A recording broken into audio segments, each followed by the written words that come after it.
Hello, I'm Craig Sinclair. You may remember me from previous Seitempfu videos, but today we're making Seitempfu 2, son or daughter of Seitempfu, using the ingredients I've assembled here. You'll notice that I'm parboiling some carrots and some potatoes on the stove because they don't need to cook for as long as you roast them. Firstly, however, we're going to marinate some of our delicious tofu products to give them the flavour that a proper Seitempfu turducken should have. Bring the little thingamajig out.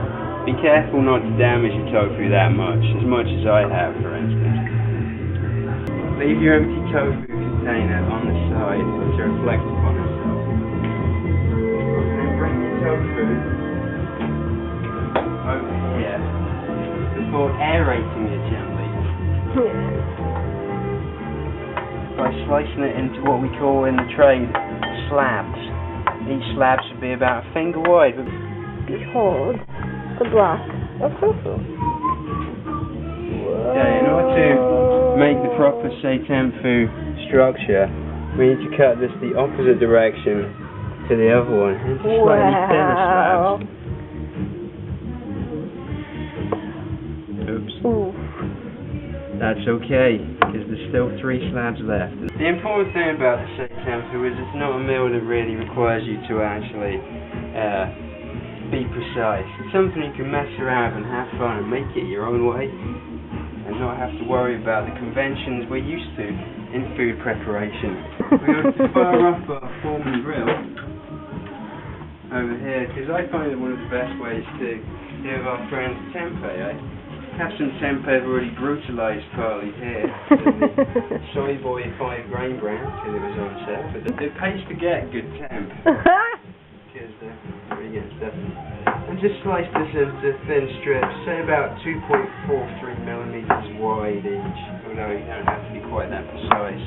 Now, some people like to wait for their Foreman to heat completely.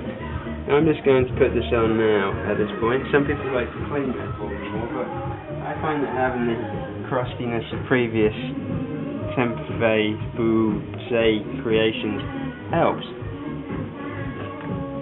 Adds to the flavours of the grilling. It's much like having your own barbecue outside. One of the things that helps bring out the flavour of the pei is some tamari sauce, rather than soy sauce, because of course this one is hopefully wheat-free. No, it says it contains... We're putting in seitan anyway. What's that you say? We're putting in seitan as well, so it doesn't really matter. At this point we can also free the seitan from its trappings of the cardboard box and leave it to contemplate itself on the side for a few minutes until we remember what exactly it is we're going to do with it. So now we've got these parts underway. Let's drain off these veggies. You want to flick the tempeh over at this point. Flick it over, is that the technical term? Yeah. We could have a olé for the tempeh. Hey, look at that. Olé. Okay, so we're going to start off with our base layer of food. You may have noticed in the turducken that often the final thing, the which would be the chicken, I presume, goes on the inside and the turf on the outside. One of the crazy things about the Seitempfu is you're free to layer exactly which order you wish to. So we're going to just throw down a couple of these slabs here. Let's use the ones that are still structurally sound. Put in some walls on the end of it. It's like a little tofu fortress. It's like a tofu, a Fu-tress, if you will. In fact, if it doesn't stand up, here's where you remember that you have some delicious veggies on by the sink. But stay for a minute, come on. There you go. Hey! The rest of these beauties are going to go around the sides. Those are the fortifications. They're like the sandbags. Yes, but don't forget your tempeh.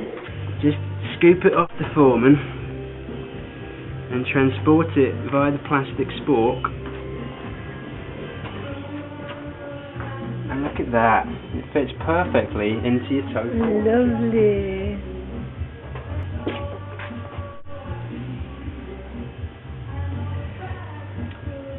Now, a lot of people think you need to cook seitan first, but because we already threw the box away, we don't have the instructions, we don't have to do it. But we probably do want to cook some more tempeh to go as a top layer here. So, Let's brutalise another half a packet. Of course, you would have just used the whole packet in the first place, but if you happen to have some in the fridge from your chronic tempeh addiction, you can just use that. We should have, and if you can at this point, play Orbital song Seitempfu in the background, of course. So beautiful. So stunning. Be very careful opening up the Seitempfu. The packet may appear to open easily, but it never does. As it bursts out of it in vibrant, juicy, chunky, nuggety life. Make sure to put the juices of the seitan into the Seitempfu. Oh, and I like to save a space in the middle for an onion, just to give the whole thing a second. And maybe some cloves if you like. Okay, put that puppy in there, move these to the side. Tomatoes. Tomatoes. I'm using some hot chili sauce here as well, simply because there's hardly any left and I want to get rid of it. Gesticulate the hot chili sauce over the thingamajig. Other things you might want to add at this point, the secret ingredients, paprika. Oh, don't forget to click the tempeh. Sprinkle rosemary liberally across everything. Obviously you'll want to put some turmeric in. Just everywhere with that too.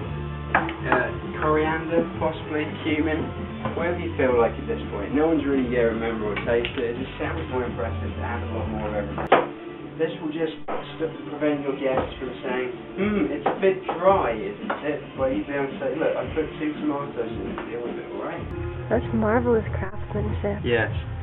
See how With dexterity. you can make the tofu whole again. With tenderness. Pour some olive oil over your vegetables, which will hopefully bake nicely with that. Your oven is currently at what, 425 degrees there? That will do. And check the time as it goes in. Your Seitempfu will want to be in the oven for what, 10-15 minutes at least, possibly longer. Just check on it regularly to see.